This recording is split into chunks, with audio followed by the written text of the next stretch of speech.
रंगों का त्यौहार होली के पावन अवसर पर सभी को हार्दिक बधाई एवं अनंत अनंत शुभकामनाएं। और गुवाहाटी इलेक्ट्रिक मर्चेंट्स एसोसिएशन इस बार होली का जो कार्यक्रम है वह हास्य कवि सम्मेलन और धमाल के साथ कर रही है। इस बार हमने कुछ नया करने का सोचा है। होली धमाल तो हम प्रत्येक वर्ष करते ही हैं, लेकिन इस बार हमने हास्य कवि सम्मेलन के साथ होली धमाल का कार्यक्रम रखा है। मुझे आशा ही नहीं, पूर्ण विश्वास है कि इस कार्यक्रम का हमारे सभी जो व्यापारी भाई है और जो भी आज यहाँ इसमें उपस्थित होंगे सभी इसका लाभ लेंगे। मर्चेंट एसोसिएशन का कल्चरल कमेटी का चेयरमैन, और आज हमने एक नया तरह का प्रोग्राम करने का किया है, मतलब प्रयास किया है कि हर बार नाच गाने का हम राजस्थानी थीम पे हम एक प्रोग्राम करते हैं, और इस बार हमने एक हास्य कवि सम्मेलन का प्रोग्राम करने का किया है। तो इसमें हमारे बाहर से जैसे भीलवाड़ा से योगेंद्र शर्मा जी, जयपुर से केसरदेव मारवाड़ी जी, और इंदौर से अतुल ज्वाला जी, और नीमच से डॉक्टर प्रेरणा ठाकरे, ये 4 हमने हास्य कवि यहाँ बुलाए हैं। उसके बाद में थोड़ी देर का हमने राजस्थानी थीम पे एक होली का प्रोग्राम भी रखा है। और इस पूरे इलेक्ट्रिकल मर्चेंट एसोसिएशन के प्रोग्राम के जो हमारे कन्वेनर हैं नवीन सेठिया, और मेरे साथ कल्चरल कमेटी के अंदर में को चेयरमैन हैं राकेश जी जैन, और कल्चरल कमेटी के अंदर में अभिषेक कागलीवाल, कमल अग्रवाल, ये सारे हमारे कल्चरल कमेटी के मेंबर हैं। और हमने एक प्रयास किया है कि एक बहुत अच्छा प्रोग्राम हम आज हमारी एसोसिएशन के मेंबर्स को दे पाएँ। इस समय हम गुवाहाटी के मास्कवा ITS सेंटर में उपस्थित हैं, जहां इलेक्ट्रिक मर्चेंट एसोसिएशन का होली का कार्यक्रम, होली प्रीति सम्मेलन का कार्यक्रम होने वाला है, जिसमें हमारे देश के प्रसिद्ध कवि यहाँ उपस्थित होकर अपनी रचनाएं प्रस्तुत करेंगे। तो आइए हम वीर रस के कवि योगेंद्र जी शर्मा से ये जानना चाहेंगे कि असम में कितनी बार आ चुके हैं और असम के बारे में ये क्या कहना चाहते हैं और इनको कैसा लगता है यहाँ आकर के। मैं इस चैनल के सभी दर्शकों को सबसे पहले तो होली की मंगल कामनाएं देता हूं, बधाई देता हूं। और हमारा यहाँ आसाम में खूब कार्यक्रम होते रहते हैं, अक्सर हमें बुलाया जाता है प्रतिवर्ष, और इसलिए बुलाया जाता है कि यहाँ पे लोग हास्य को भी अच्छा सुनते हैं, साहित्य को भी अच्छा सुनते हैं और देशभक्ति को भी सुनते हैं। तो हमें यहाँ सभी रसों को पसंद करने वाले श्रोता मिलते हैं, इसलिए हमारी रुचि भी रहती है कि हम यहाँ पे आएँ। और हमने डिब्रूगढ़ तक और आसाम के कई क्षेत्रों में हमने आयोजन किए हैं। ये लगभग, मेरा व्यक्तिगत सवाल है तो ये लगभग 21 प्रोग्राम मैं पहले कर चुका हूँ, और 22वां ये प्रोग्राम आज का हम करने जा रहे हैं। तो केसरदेव जी मारवाड़ी, आप भी असम में कितनी बार आ चुके हैं और आपको कैसा लग रहा है, और यहाँ और इसके बारे में आप क्या कहना चाहते हैं? होली की भांग, चुनाव की मांग और कोरोना की टांग के बीच में आयोजित हास्य के इस कवि सम्मेलन में हमें बहुत आनंद आ रहा है। और ख़ास तौर से गुवाहाटी जो हमेशा साहित्य और काव्य प्रेमियों की भूमि रही है, यहाँ आकर मुझे बहुत खुशी होती है। मैं तो यहाँ सर पहली बार ही आया हूँ कोरोना काल के बाद, और अब होली की ये सीरीज़ खुली है, आगे कवि सम्मेलन होते रहेंगे। और यहाँ जितने बढ़िया ढंग से लोग सुनते हैं, और बाहर जो प्रतिष्ठा है, हम वापस जाते हैं तो पूछते हैं लोग, अच्छा भाई जी गुवाहाटी जा रहे हैं, गुवाहाटी प्रोग्राम यार माने भी ले चलो। यानी गुवाहाटी के कवि सम्मेलनों की इतनी बढ़िया पेट है, वो मानते हैं कि यहाँ कार्यक्रम में आना एक बड़े गर्व की बात है।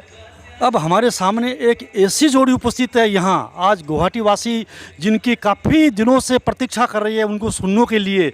ये एक प्रसिद्ध जोड़ी है जो अपने तुकबंदी से, अपने नोक झोंक से दर्शकों को हंसा हंसा के लोटपोट कर देते हैं। हमारे सामने अतुल ज्वाला जी और डॉक्टर प्रेरणा ठाकरे जी उपस्थित हैं। आइए उनसे भी हम जानना चाहते हैं जी असम में वो कितनी बार आए और आपका क्या अनुभव रहा और आप क्या कहना चाहते हैं। अतुल ज्वाला जी। सबसे पहले तो चैनल के सभी दर्शकों को नमस्कार और होली की बहुत बहुत शुभकामनाएं।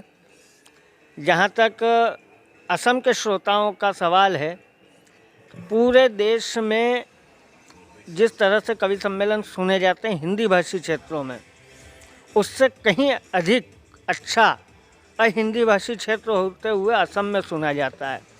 बहुत प्रेम करने वाले और सम्मान करने वाले श्रोता हैं।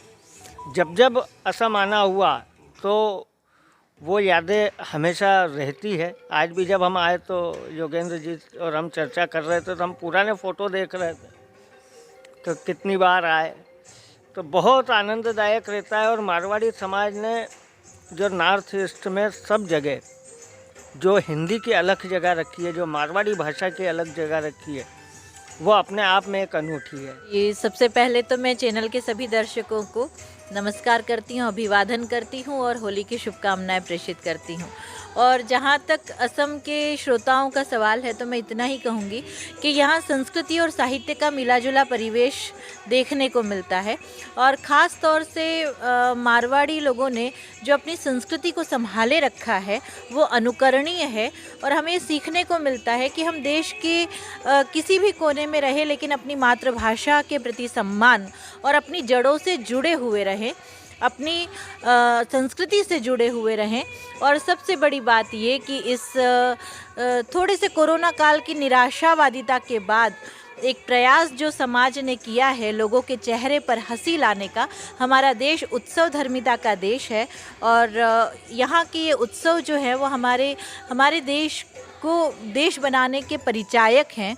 तो ये उत्सव धर्मिता बनी रहे, ये हंसी बनी रहे, ये खिलखिलाहट बनी रहे और कवि सम्मेलन के माध्यम से यही संदेश लोगों को मिले कि हंसना ही जीवन है, चाहे जैसी परिस्थिति हो जाए। आप सभी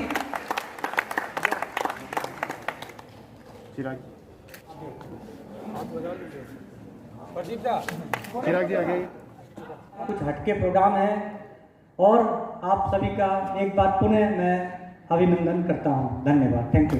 I'm in this industries for around 7-8 years. ज़्यादा समय आपका नहीं लूँगा, बस यही कहना था कि ठीक है, मतलब बहुत ही अच्छा रिस्पांस मिला है। 7-8 साल से मैं यहाँ काम कर रहा हूँ, बहुत प्यार मिला है और बहुत ही अच्छा रिस्पांस हमें मिला है and I am very thankful. आपके सपोर्ट बहुत मिनिमम लेवल से हमने यहाँ पे स्टार्ट किया था, आपके सहयोग से, आपके आशीर्वाद से बहुत अच्छा हमें यहाँ पे बिजनेस मिल रहा है। और हमारे कंपनी का मोटो है कि डीलर्स आर ऑलवेज फर्स्ट। हमने अपने डिस्ट्रीब्यूटर से यही कहा है कि कुछ भी हो जाए डीलर्स शुड बी सेटिस्फाइड, बस आपका प्यार हमारे संग बना रहे।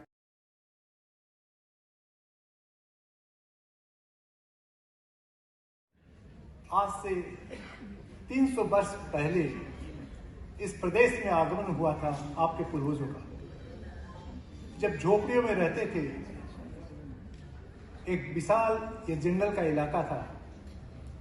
दोस्तों, आपके कई पूर्वजों ने यहाँ पर अपनी सेवाएं दी है। झोपड़ियों से निकलकर आज के इस महलनुमा परिस्थितियां हम जो देख रहे हैं, ये उनकी देन है। और तो और आज असम में जितने शहर दिखाई दे रहे हैं, ये शहर मारवाड़ी की देन है। ये मेरे शब्द नहीं है, ये मुख्यमंत्री स्वर्गीय मुख्यमंत्री गोपीनाथ जी बरदलोई के शब्द हैं। जितने भी शहर बसे हैं, चाहे मेघालय के हो चाहे असम के हो, ये आज हमारे पूर्वजों ने कितना बड़ा त्याग किया था। अनादि है, अनादि है, अनादि है, अनादि है, अनादि है, अनंत है, तू सुखों की खान है। अनादि है, अनंत है, तू सुखों की खान है। माँ तुझे प्रणाम है, माँ तुझे प्रणाम है, माँ तुझे प्रणाम है, प्रणाम है। राजनीति इतना कंफ्यूजन का विषय। आप देखिए, मोदी जी ने संसद की सीढ़ियों पर माथा टेका और 2014 में पहला भाषण दिया, न खाऊंगा न खाने दूंगा। दूसरा भाषण दिया, घर घर शौचालय बनवाऊंगा। मैंने कहा, प्रभु जब खाओगे नहीं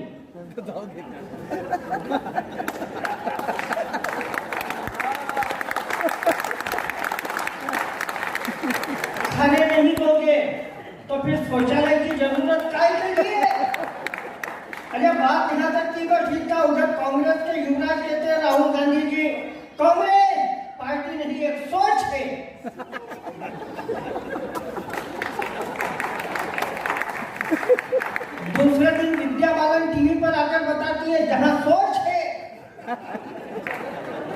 वहाँ शौचालय है। तो इसलिए मैं ज्यादा टेंशन नहीं लेता हूँ। अच्छा, मोदी जी इतने कलाकार आदमी है, इतने कलाकार, आप देखो मोदी जी इतने कलाकार है कि वो एक रामदेव बाबा थे दिल्ली में, जिन्होंने एक आंख बंद करके धनाधन सारे पतंजलि के सामान बेच दिए। मोदी जी इतने कलाकार है कि एक बाबा था, उसको व्यापारी बना दिया। और जितने व्यापारी है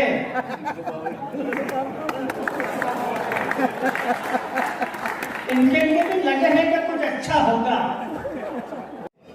अब आप राजनीति के हिसाब से देखो तो इस दुनिया का सबसे इंटेलिजेंट आदमी का प्रतिनिधित्व करने के लिए मैं आया हूँ। नहीं तो राहुल पर कोई शक मत करना, ऐसी बात गलत बात। मैं देखो, मैं राहुल जी का प्रबल समर्थक हूँ। आप मोदी जी को 10 गाली दो, मुझे कोई तकलीफ नहीं है। बहुत भला बुरा कहो, मुझे कोई तकलीफ नहीं। लेकिन परम आदरणीय राहुल जी के बारे में आपने कभी कुछ कहा क्या सोचा तो मुझे बड़ी पीड़ा होगी, क्योंकि राहुल जी जो है वो हमारे हास्य कवियों की कुल देवता है।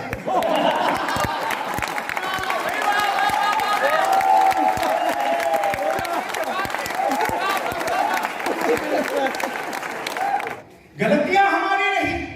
तब कहता हूं कि अगर सियासी रंग न होता संविधान की वर्दी पर, हमने अफजल को 9 वर्ष तक सेवा पूजा करने के लिए बंद रखा। क्यों हो जाते उरी के हमले, कश्मीर में क्यों घटनाएं घटित हो जाती है, पुलवामा में क्यों शहीद हो जाना पड़ता है लोगों को। मैं राजस्थान में जब भी कोई शहादत होती है, मैं कोशिश करता हूं कि उसकी अंतिम यात्रा में शामिल हो जाऊं। नहीं जा पाता हूं, 2, 4, 5, 7 दिन में उसके घर पहुंचता हूं, महीने भर में, 2 महीने में, 6 महीने में उसके बाल बच्चों से मिलता हूं। जितना मैं तो एक सरस्वती का पुत्र हूं, मैं व्यापार नहीं करता हूं, लेकिन जितना मेरी जेब मुझे इजाजत देती है उस घर में न्योछावर करके आता हूं।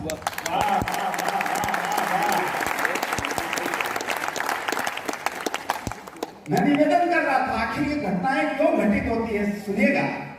अगर सियासी रंग न होता संविधान की वर्दी पर, तो आतंकी घटनाओं को कोई नादान नहीं करता और सही वक्त पर सरेआम अफजल को फांसी भी होती तो मुंबई पर हमले की हिम्मत वो शैतान नहीं करता।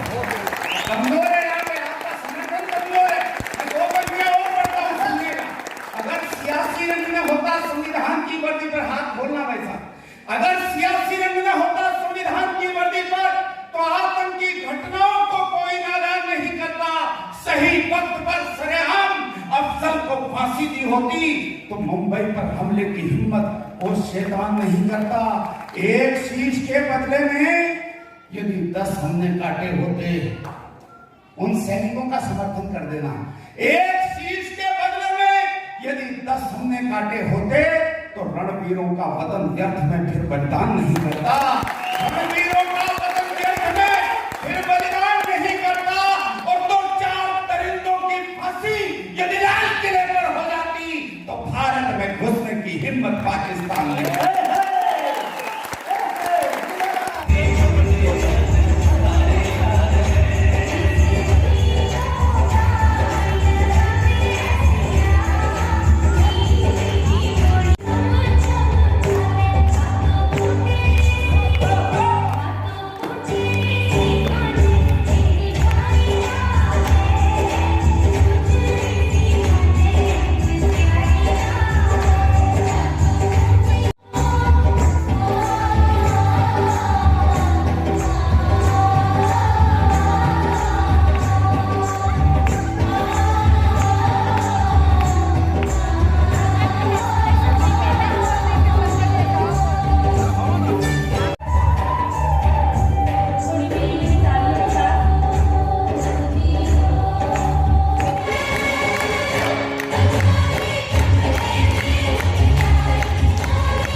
असम के सबसे सक्रिय Hindi digital media rice plus की खबरें अपने व्हाट्सएप पर नियमित तौर से पाने के लिए 8882276606 पर स्टार्ट लिखकर भेजें। आप हमारे Facebook page rice plus live को लाइक कर भी हमारी खबरें पा सकते हैं।